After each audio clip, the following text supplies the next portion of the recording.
Hello and welcome to the first 2023 edition of the Low Code Campfire. This is for Friday, January 6th, episode number 79.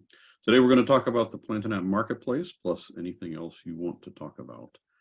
This is an event we do on Fridays at 10 a.m. Central Time. It's a gathering. We get together and talk about all things low code in general, Plant and App in specific. And we encourage you to bring something to show or share or ask, but it's for all skill levels. All of our past editions are recorded on YouTube. That's youtube.com/plantandapp. We invite you to go there to subscribe and get set up for an alert so that you know when we put in new episodes.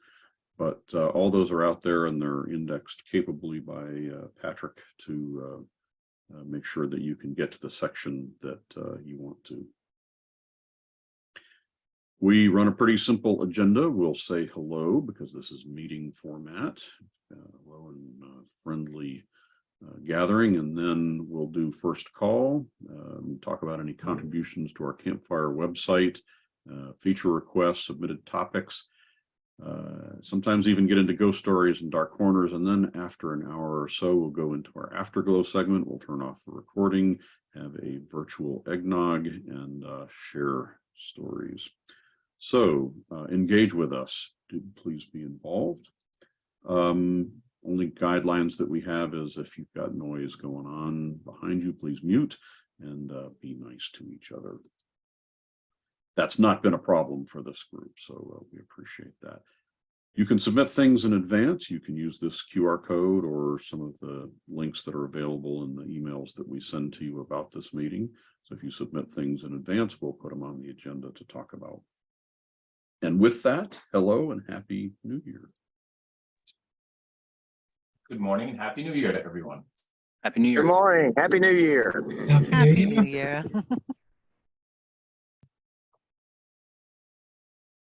Good. All right. So let's dive right in. This has been, what is it, several weeks. It's weird to go multiple weeks and not talk to you guys. So anybody that's ran into anything that's important we need to talk about first?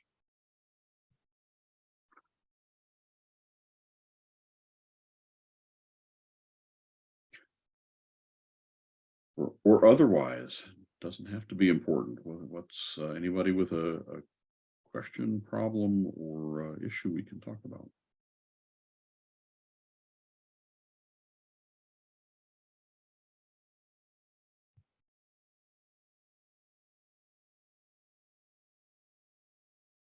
All right, nobody wants to kick it off. I will. We are in the midst of doing planning for the marketplace, and I think we've mentioned it, but it's our goal to have a marketplace, at least a minimum viable product, an MVP, up by the end of March. And so we're working behind the scenes to figure out what the marketplace looks like, the features that it will eventually have, but the features that it needs to have when it first comes out. The idea behind the marketplace is that we're going to make a way for publishers, anybody who wants to learn how to do it, to publish content into the marketplace that will then be able to be used by other Plant and App users. And so the use case for this, for example, will be that you could come up with a wonderful, whether it's a piece of a system like an email processing system of some form or a CRM system, but you could have a part of a solution, your building blocks that other people could incorporate into their apps, or a full solution, a CRM solution or an accounting solution or something completely full. And so we'll get to the point where you can sell those for a fee on the marketplace, and other people can install and use them, and so that will help you help on both sides. You have publishers being able to publish content, people being able to use content. So we're in the midst of doing that, and that's where we're going. And the question is, if you would use a marketplace, if you have opinions about what it should include or should do, we would love to talk to you about those.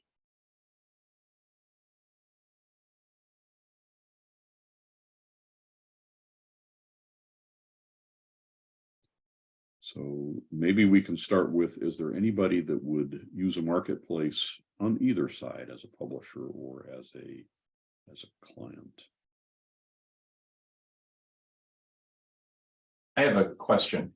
What Yes, would sir. be the expectation for marketplace products to be maintained over time? Yep, that's a great question. So we certainly are thinking in terms of being able to publish multiple versions, meaning if the thing that you published is targeting version 1.24, and then we go several versions down the line and something breaks, meaning we introduce a breaking change, for example, in Plantain app, and something about that needs to be revised, that you'd be able to publish an additional version. So, I mean, we're starting to think in terms of being able to support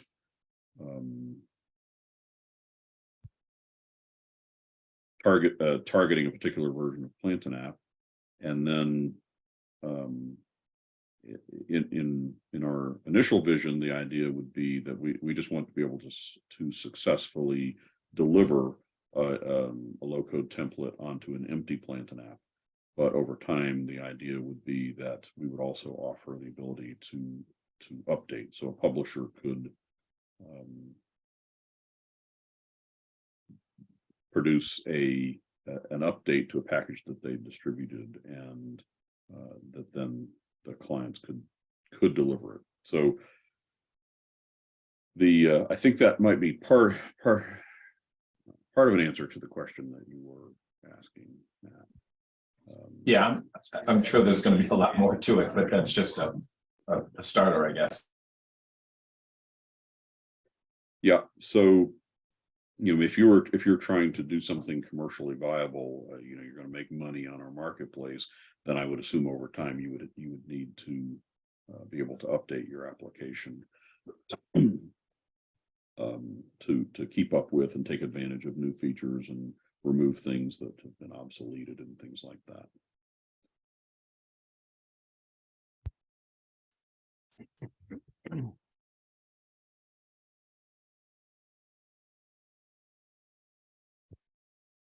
So yeah, to answer your question, Dale, I think I would definitely use it probably on both sides, both buying and selling. I think it's a great idea.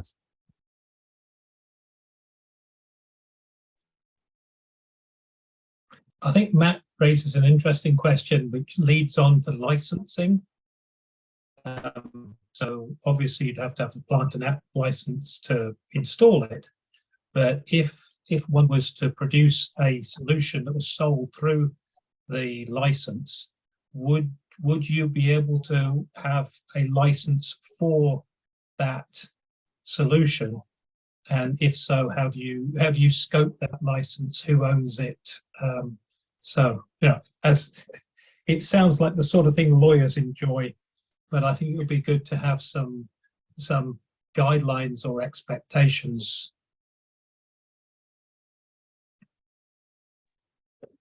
Yes, I mean, to your point, are you as a seller selling something that is more or less as is, where is, or is there any implied or stated warranty associated with your product? And what are the ramifications for that going forward? Yeah, and also ownership. If someone gets it, can they repackage and tweak it and sell a derivative of it? That sort of thing. Correct. So Matt, your original question was about, about maintaining the thing. So obligation to maintain, or were you thinking in terms of the obligation to do it, or the protecting the intellectual property, or what were your? Well, I mean, from my perspective, if you're going to sell something in this case, in the Planted App marketplace, then you are in all likelihood exposing your intellectual property, and if your rights are probably to own that going forward are dissipated by the fact that it's essentially all open code. So I don't necessarily, think that's just kind of the way it's going to be, from my perspective at least. But my concern would be is if you were to have a product and it gets sold, are you then responsible for somebody coming back to you in X amount of time? Let's say there's a new iteration of Planted App where you need to now, are you then responsible for updating and maintaining it going forward? Or is it, again, more or less as is, where is, I guess is, not necessarily an answerable question right now, but just perhaps some food for thought. Yeah, so I think it's a really good question. And I'm sure from a consumer standpoint, there it opens up a need and a stream of revenue to keep the thing running and running over time, so that it's both a responsibility and a benefit, right?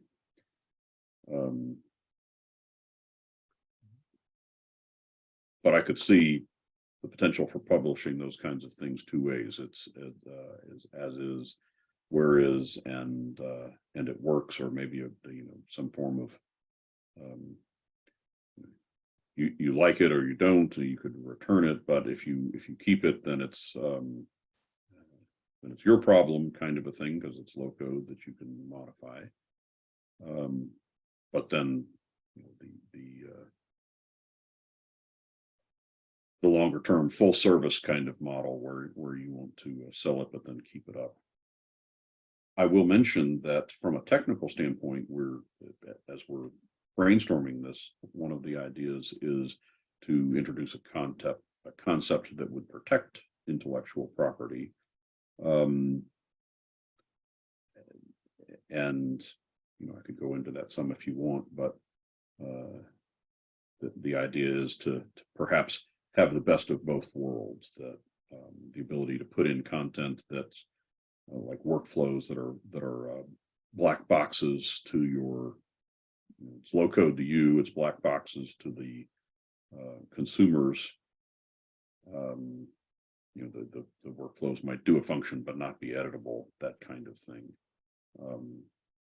So we certainly have started to think in terms of how can we protect the intellectual property. Yeah, I think there's a couple of different categories, generally speaking, that these marketplace apps might fall into.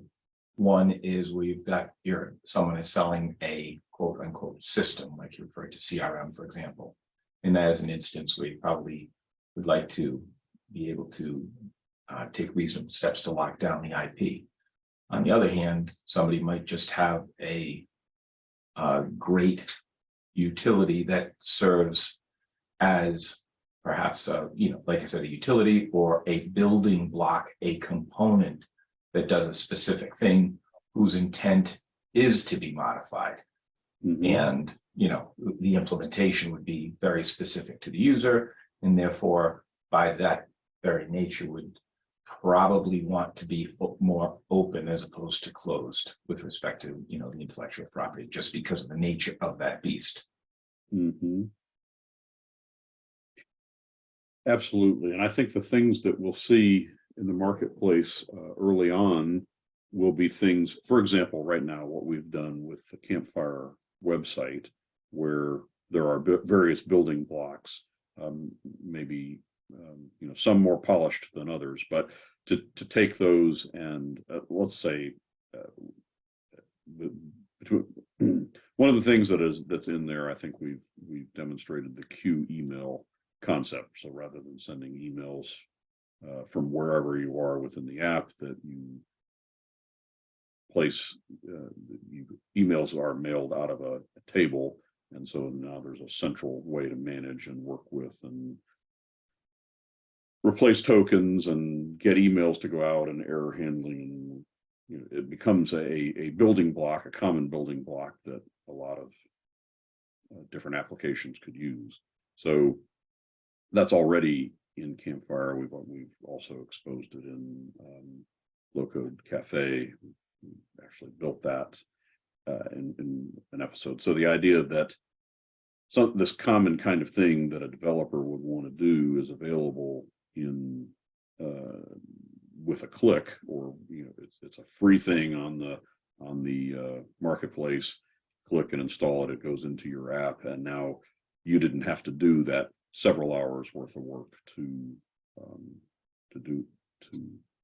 use this kind of common functionality, and yet it's in there and usable. So I see us publishing quite a bit of content that these useful building blocks that would keep a new app from having to start from a clean sheet, from a clean slate. Yeah, I think like the starter app concept, I think could be very useful, especially for folks that are new to the low code. I mean, you can really get them up and running very inexpensively, and along the way, show them some best practices with regard to security, error handling, and so on. Yep.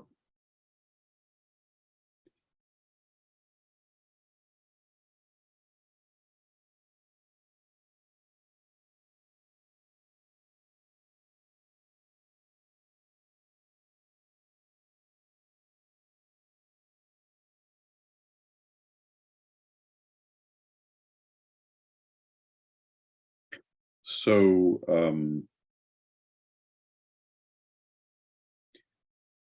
yeah, I guess I mean, I'm not sensing a lot of conversation around this, so I mean, I'm happy to go on with it, but just to kind of let you know where we're going. I think in the initial version, we'll see some things on Campfire published there. We may,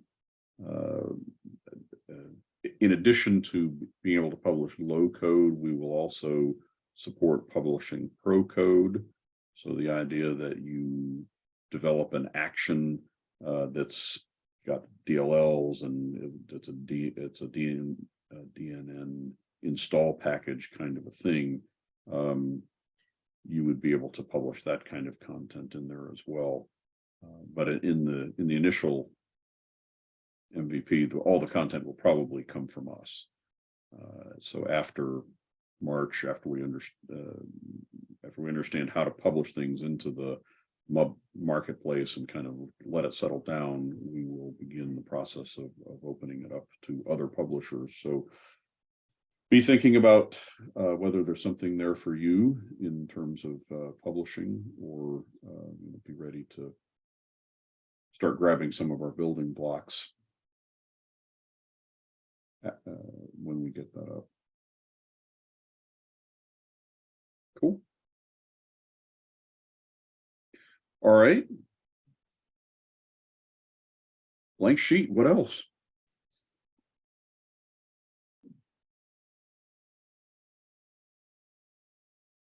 Did you guys all just take off a couple of weeks and you have no problems?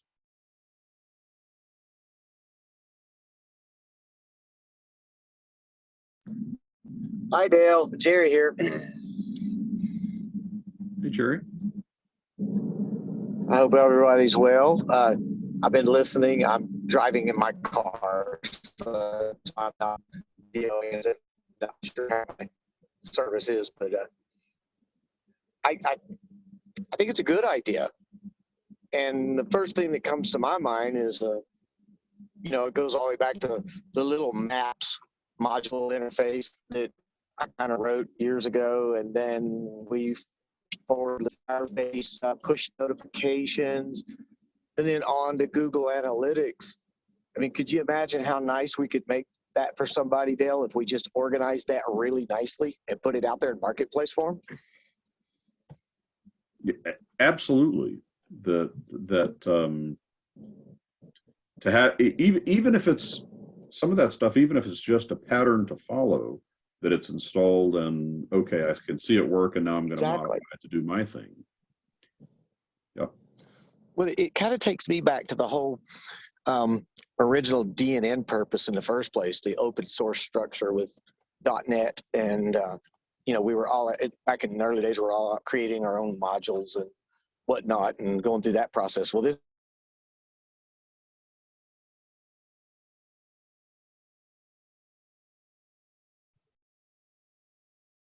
We need hold music, I think. Yeah, I think he went We into lost something. him. Yeah. I mean, I would be a purchaser as much as I'd be a contributor to that project. I'm sure what you had to say was very pithy, Jerry, but we lost you for about 30 seconds. That's my life story. All the good stuff happens when you're on hold, right? I'm like that commercial, where all the wrong words come out and it takes on a whole total different meaning, and they hate your guts for the rest of your life. So. Well, I was thinking with your motorcycle racing, you're more like the mayhem guy. Yes, that would be me. Mayhem is a good adjective for me. Okay. Chaos is another one. So, yeah, no. So what I was ultimately trying to articulate was, hey, it would be. I think it's a super good idea. I think the implementation of it is going to take every one of us to kind of jump in there and play with it a little bit and tear it up until we get it polished, and the delivery process and the maintaining process for our future customers. But my real takeaway from it was I would be a purchaser as much as I'd be a contributor to it. And that would have been amazing, Dale, if all I had to do was go to Marketplace and pull off a Firebase implementation that somebody had already done, pull it into my site, and tweak it. That would just be amazing. So we're taking low code to another level. And I think what I was trying to say was that it kind of reminds me of the original purpose of DNN, where DNN was kind of low code in the first place by us having other programmers create modules, and we would just buy their modules and install them onto our application. And next thing you know, we didn't have to do all that work. So we're just kind of taking it another level deeper into the structure by doing, again, I'll use the word modularly for a Planta app. So yeah, I look forward to seeing where this takes us. I really do. Absolutely. One of the things, one of the areas that I'm trying to wrap my mind around is in this whole area of updates, because for example, if you publish a form and it's installed on a client system, and then you make a modification to the form, but the client makes a modification to the form, I don't know that we're going to be able to reconcile that. So then you're going to have to choose one path or the other. Either they somehow get a look at your form and can merge your changes into it. That might be a manual process, or your form overwrites their form and they have to remake their changes, which is a model I've seen used before as well. But it gets that updating piece gets complex. It does. Very complex.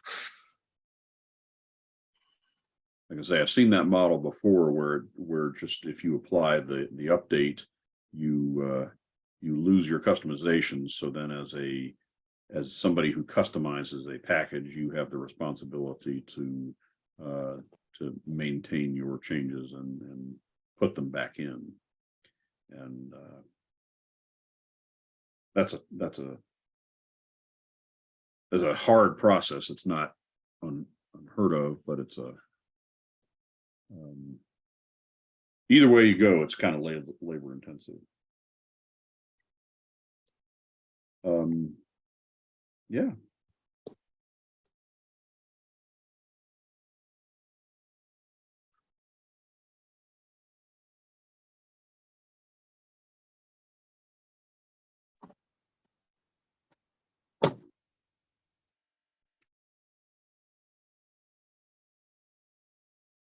Okay, I'm just going to poke into the code for a second because I did do an exploration today.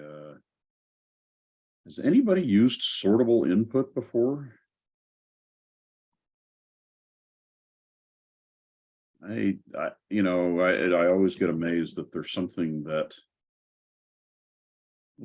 more in this product that I've never seen before, and sortable input was one of them that I saw today. So this is essentially a drop down that you can drag and move.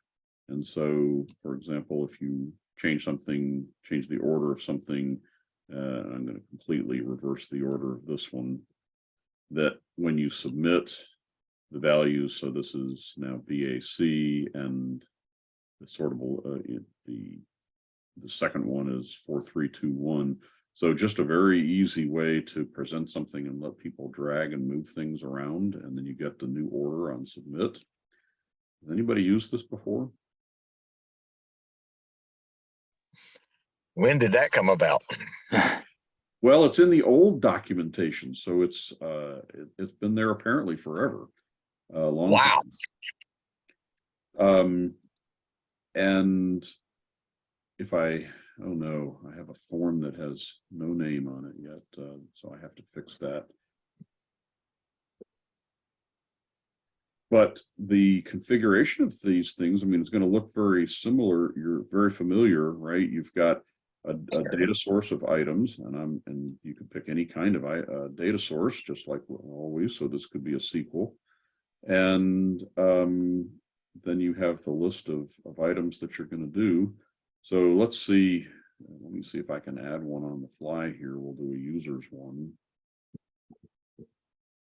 Sortable input.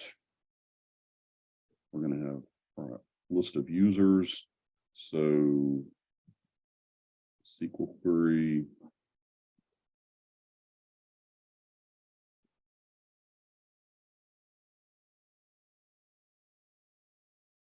Its name is, we'll call it user list. And then in my view button, I'll add some code to display that as well.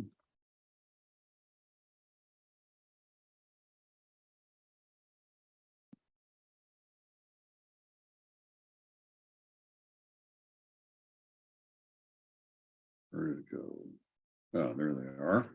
So yeah, it's just created a user list for me. And, if I want new user 1 to be at the top, I can drag him there.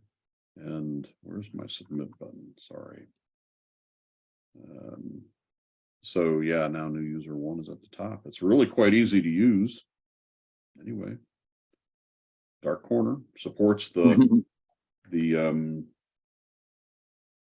text and value proposition, so you can have a behind the scenes value user ID or whatever associated with it, and that's what's in the value of the item.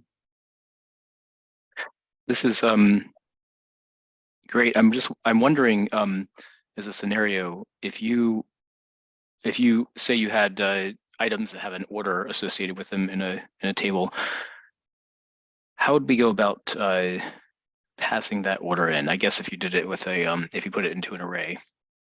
I'm just trying to, I'm brainstorming as I'm asking the question. I'm sorry. But, Sure, no problem. Yeah. Mm-hmm. So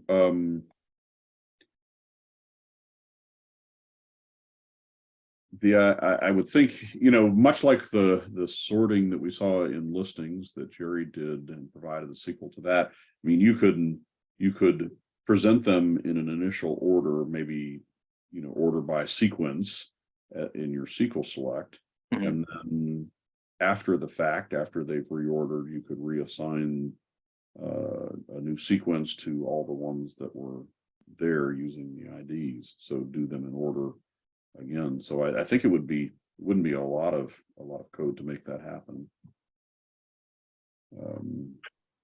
That's exactly as I saw it, Dale. Mm-hmm. You load it in, let the user drag it around, then write it back out using similar to what we did on the sorting of the grid.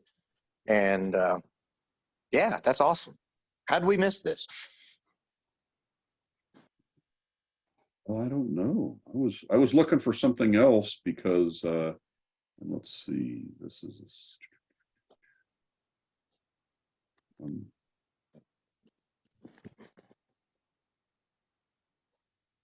keep it from scrolling off the screen here.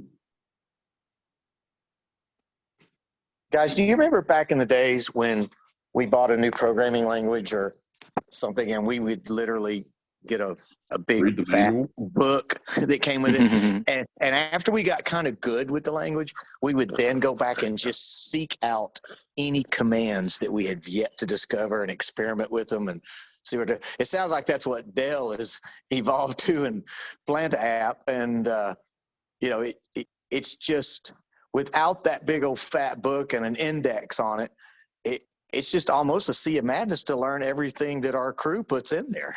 I don't know how we could improve upon that, but that's just one of those things that would make me super happy. That's a Christmas gift for me if I got a catalog from Plant App saying here's every possible feature you can do and a description of it. But I also realize how difficult that is to do in today's world. And the fact that Plant App's moving at the speed of light, that's it makes it hard.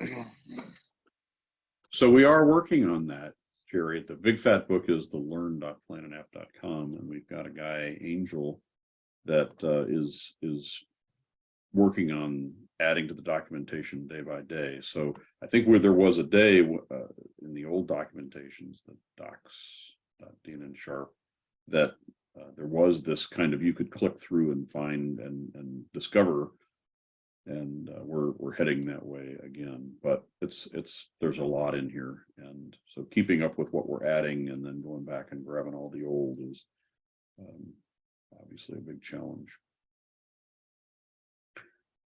But anyway, there was a part of what got me to thinking about this today was there's a long-standing request in listings to provide a Kanban view, so that's something where you can display your cards and drag them around. And I got to thinking, with the revisions that have happened in dynamic containers in forms, there's the ability to create columns of cards that so you could have items spread out across the screen in different columns and add them to them dynamically.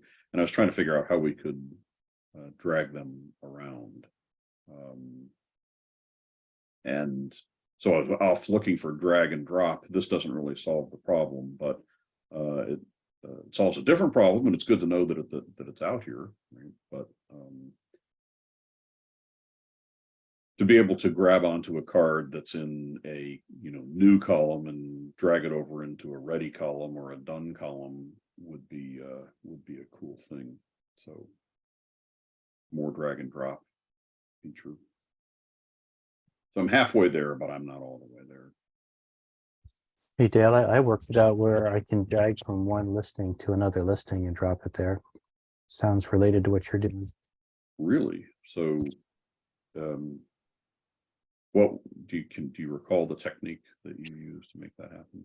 In HTML5, there's a draggable tag that you could put onto things, and then there's a droppable tag you put on the destination. And it was all there in the HTML5 documentation. It really wasn't too tough to implement. The hardest part is pushing these tags into the listing architecture. I had to build some structure of my own and drop it into the cards so that I could apply that. But yeah, I made it work. So it's an HTML5 tag. We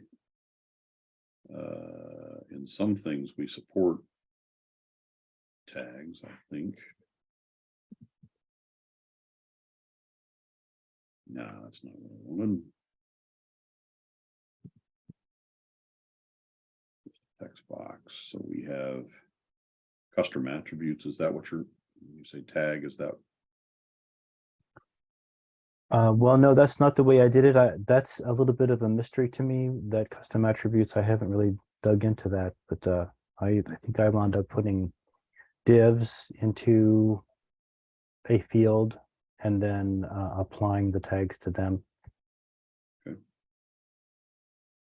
It might actually be a tag. I think you could use like a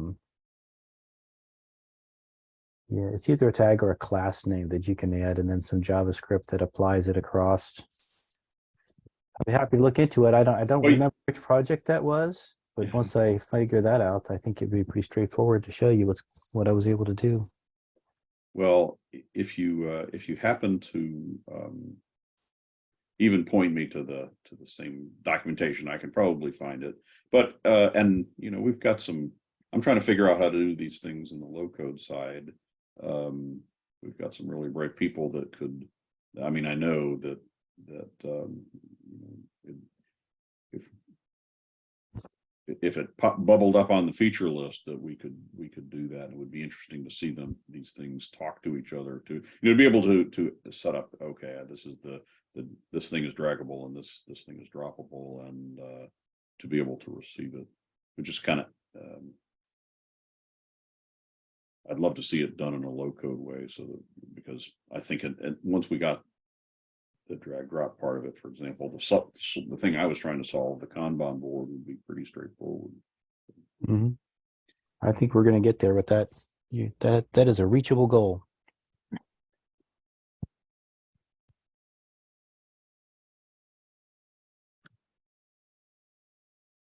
Okay, what else? Anybody else find something or experience a ghost story, or have you all just been taken off for several weeks?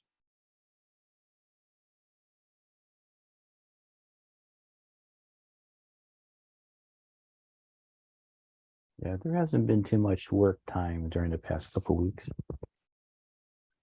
Well, I'll put in a plug for next week. That Anthony, who has infrequently made it to Campfire, but Anthony Cadden, who is in Australia, very hard to for him to get to this meeting, just bad time zone difference problems. But he's going to be presenting in the cafe this next Wednesday. It's actually pre-recorded to get over the times of difference stuff, and so we'll see the application that he built, and then he's gonna make the sacrifice and come to Campfire next week to answer any questions that come up. So I just love the story. When I was talking to him, he's he's a low coder and a foot surgeon, and that seems to be just a little bit out of the norm. So, can you describe his application just a little bit? I'm enticed. Yeah, he's I'll tease it a little bit. Absolutely. He's he, like many of our stories, were impacted by COVID, and as a foot surgeon with a practice, COVID came along and he had some extra time on his hands. So he built a system to communicate with his patients, and it has morphed beyond just communication. And so he's done some extensive work with phone. I think that's where he's participated here in the past, talking about the progressive web app content that he has pushed out. So that's the general nature of it. Sounds real good. Looking forward to that. Well, it's a visually, I think one of my big takeaways is that he's worked very hard to make the complex simple, right? When you get down to the application, that for an application that you're going to put in the hands of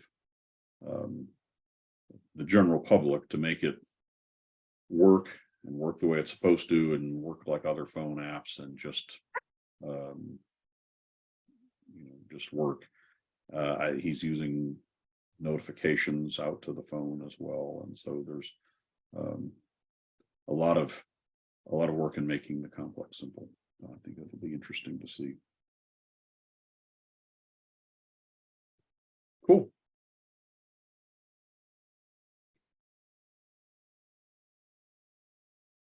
And I conducted the interview, so I'm not going to hear it again, but I'm on vacation next week. So Patrick, I think, is going to take on hosting duties. I don't know about Wednesday, but for this meeting, he'll take on hosting duties and working with Anthony on talking here. So it'll be good. I'll miss you guys. I'm going on a cruise. Sure, you'll miss us. Good for you, Dale.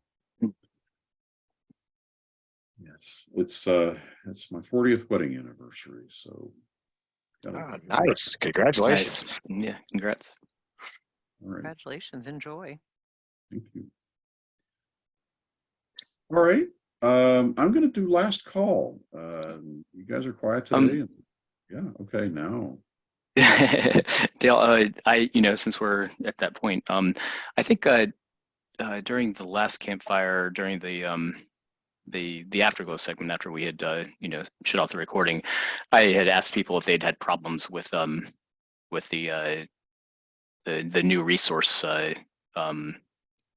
manager in DNN 9.11, and nobody had said that they had really experienced any issues. But I thought maybe if people are interested, I'd share my low-code version of a solution that I came up with. Just kind of it's very, very MVP and needs additional things, but just to get thoughts from people. Sound like an idea? That's an excellent use of time. We can get it on the record, but what happens in Afterglow stays in Afterglow, right? I won't say anything that anybody said there, but so I will just share out here. So are you guys seeing this DB folder type right here? Folder. Okay. All right. So basically, this is there's some action forms, a few action forms, and one listing on the page. And so the listing over here is showing file contents. And there are limitations here, but for the client that was having multiple issues with the resource manager, this is satisfying the need that she has right now.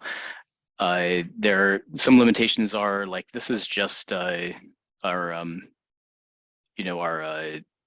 item picker with tree view that's put into the inline mode, so that's not a drop down, and so it's using the portal folder data source, which does not have folder IDs. I wish it had folder IDs, but it doesn't. It just the path is both the text and value for this. So that creates a little bit of a challenge, but it does what we need to do. So as I navigate through, you see I'm seeing the contents of my folders over here, and I can take a specific folder and I can edit it.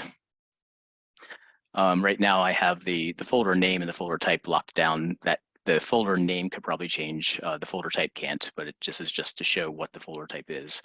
And then we can set permissions here using just a drop down with checkboxes. And so that's, I'll go ahead and just make a change here and save that. And we can download files. I had a few challenges here, but I got through them. Get the URL to a file. A little CSS improvement needs to happen here, but what else? I can add files to the folder I'm currently in. I used our drag and drop file. This is the file manager with just the add files option available. And I can add a new folder. When I click new in any specific folder, it's creating a new folder at the path that you're currently in. And you can do the same. And here you actually can select your the folder provider and set permissions, and it automatically fills the permissions into the parent folder, which you can change before you save the folder. And of course, I can delete files here. And it's not showing here. I must have added that directly on the client system, but I also added a delete folder option, so you can delete the current folder. So the problems that she was having basically were with adding new folders for different folder providers. So she's using our the Amazon S3 folder provider that provided by Plantinap, and the interface for the 911 resource manager was causing issues with being able to manage the folders that were under an S3 folder provider, and this has solved the issue for now. It's even though the functionality on this is not quite there, it does what she needs it to do. And the way I see this is, I think this is like an MVP that could potentially become maybe, we build it up and it could become an alternate folder, an alternate file manager for the system. So anyway, anybody have any thoughts? Any immediate things you can see that would improve, ideas maybe I hadn't thought of yet?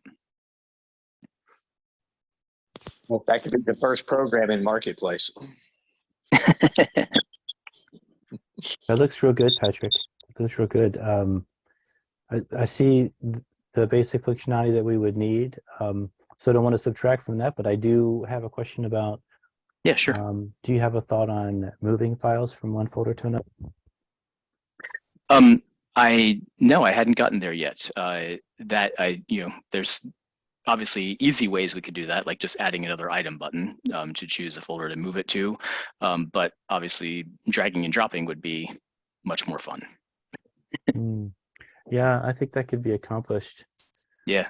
Yeah, I built something very similar to what you did using the template from 1001 Ideas. And I think I accomplished the move with a pop-up form that allows me to choose another folder name that I wanted to move it in to. I thought that was really a kludgy type interface.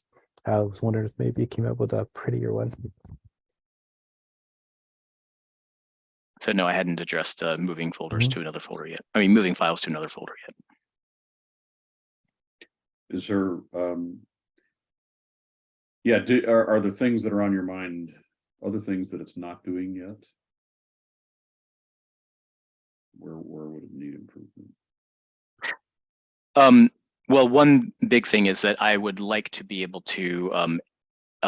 So is everyone aware of the fact that the folder table in DNN does not have a folder name column? There is no folder name column. It's just a path. And so I know I can parse the name of the folder from that path, but it's kind of annoying that that's the case. But I would much rather, that I actually have that I deal with folder names and that I deal exclusively with folder IDs. And right now that's not happening. Right now, everything's a path and that's mostly because right here, all I have available to me is the folder path. And I'd rather deal with folder IDs. So that's one major thing right there. I think being able to, there's, in an ideal world, like we were just talking about, I'd be able to grab a folder and move it, to change the hierarchy right here in this interface. That would be a major improvement right there that I can't do now. And things I can easily do that I just haven't gotten to yet is multi-selecting files for deletion. That's an easy thing. I just haven't put it in yet, but obviously we can do that. But yeah, looking for, additionally, just looking for ideas on things that other people might think might be easy to implement. And possibly a way to filter the folders that are being displayed as options. Some of them you may not want to be putting stuff into. Or maybe you wouldn't want whoever you're going to allow work on your website to do it. Yeah, so you're saying add permission driven, so make this this listing permission driven. Is that what you're saying, basically? Yeah, permission driven yeah. or preset if necessary, low code, whatever. Yeah. So I'm not sure if everyone on the call, and certainly there's other people that will watch this after the fact, if everybody's familiar with the new, with what DNN is providing. Do you mind calling that up for a second to? Right, so I don't have it on this site. Let me just find it, and I think this one does have it. Make sure.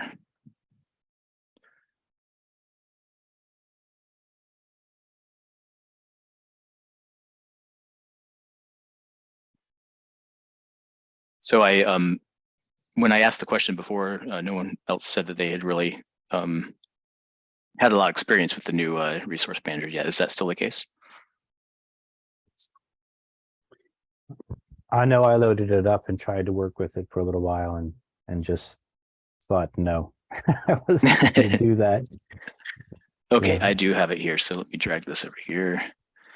So here it is. It's just as it is, it has some limitations from what we had previously. Some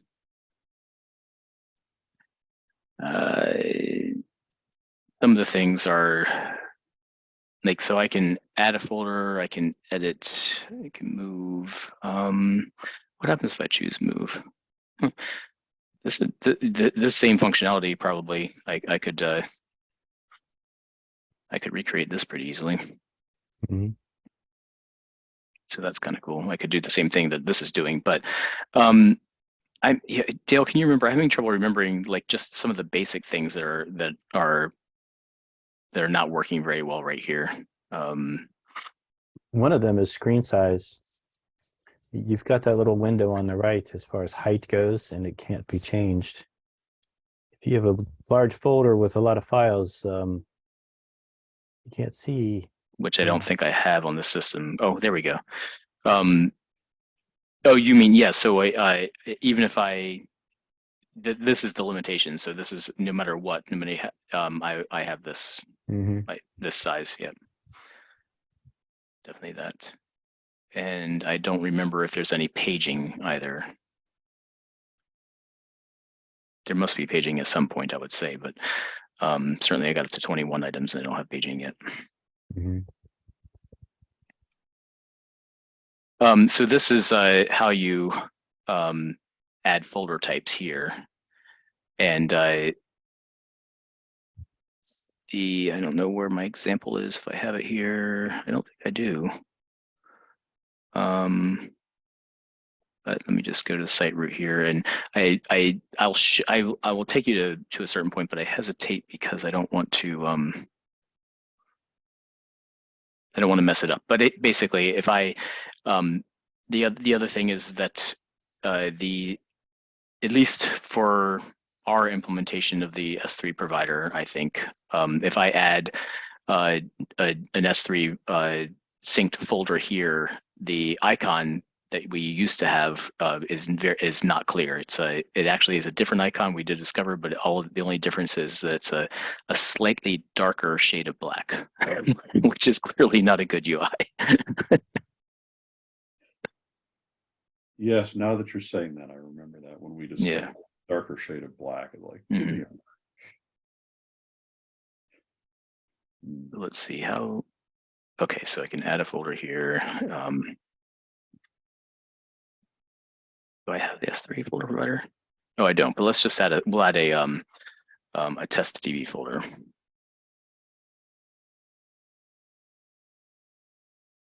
Space in there, and we'll make it a database folder and save that. So I have a different icon here. I don't have a different icon here, but I do have that here.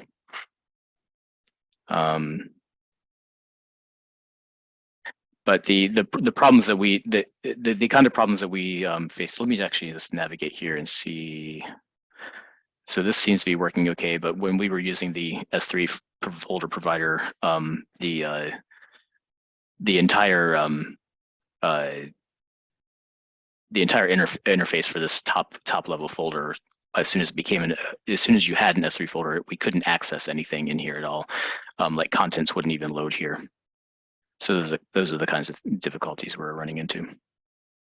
I will say also, though, if you go to the issues tab of the GitHub repository, you'll find a few people putting in things about the resource manager that they're not loving.